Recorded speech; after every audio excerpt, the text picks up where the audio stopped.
जब कुछ देश धमकियों और प्रतिबंधों का खेल खेल रहे थे, तब भारत ने ईरान और आर्मेनिया के साथ मिलकर चुपचाप एक ऐसा मार्ग बनाने का काम शुरू कर दिया जो इतिहास का पन्ना पलट कर रख देगा। ये वो रास्ता है जो भारत को मालामाल करेगा और ट्रंप के टैरिफ की धज्जियां उड़ाकर रख देगा। दोस्तों, ये सिर्फ एक सड़क या रेलवे लाइन नहीं है, बल्कि ये एक ऐसा आर्थिक चक्रव्यूह है जो यूनान के रास्ते को हमेशा के लिए बाईपास कर देगा और लोगों के लिए समृद्धि के नए द्वार खोलेगा। भारत, ईरान, आर्मेनिया का नया त्रिशूल चीन के ड्रैगन का दम घोटने वाला चक्रव्यूह बनकर तैयार हो गया है। अमेरिका की धमकियों को दरकिनार कर भारत ने सबसे बड़ा दांव खेला है। तेहरान में लिखी गई नए वर्ल्ड ऑर्डर की कहानी। पाकिस्तान हमेशा के लिए बाईपास हुआ। भारत का माल अब रूस और यूरोप पहुंचेगा, वो भी 30% कम खर्च में। चाइना के अरबों डॉलर वाले बेल्ट एंड रोड पर चला भारत का बुलडोजर। दुनिया को मिला कर्ज के जाल का नया विकल्प। मुंबई से मॉस्को तक बिछेगी 7200 किलोमीटर लंबी महासड़क। भारत बनेगा यूरेशिया का नया ट्रेड किंग। ईरान का चाबहार, आर्मेनिया का शांति चौराहा और भारत की कूटनीति, 3 शक्तियों के महामिलन से कांपी दुनिया। तो चलिए अब उस नक्शे को खोलते हैं जिस पर भारत अपनी नई आर्थिक तकदीर लिख रहा है। INSTC यानी international north south transport corridor. ये कोई मामूली कॉरिडोर नहीं है।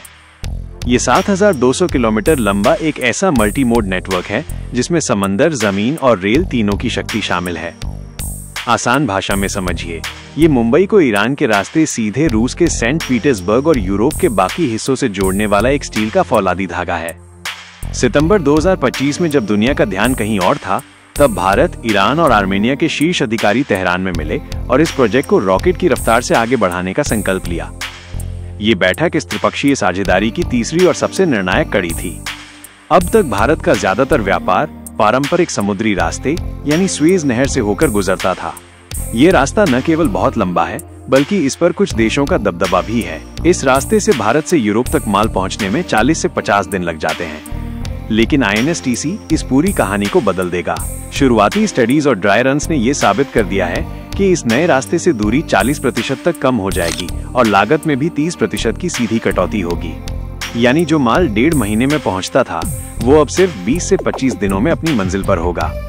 ये भारत के निर्यातकों, एक्सपोर्टर्स के लिए एक क्रांतिकारी बदलाव होगा, जो उनके समय और पैसे दोनों को बचाएगा और ग्लोबल मार्केट में भारतीय सामान को और भी ज्यादा प्रतिस्पर्धी बना देगा। ये सिर्फ एक रास्ता नहीं, ये भारत के लिए समृद्धि का एक नया हाईवे है जिस पर आत्मनिर्भर भारत की गाड़ी अब फर्राटे से दौड़ेगी। अब सवाल ये उठता है कि भारत को इस नए रास्ते की जरूरत क्यों पड़ी? इसका जवाब छिपा है हमारे पड़ोसी देश चीन की विस्तारवादी महत्वाकांक्षाओं में। चीन कई सालों से अपने belt and road initiative BRI के जरिए दुनिया के छोटे और गरीब देशों पर अपना दबदबा कायम करने की कोशिश कर रहा है।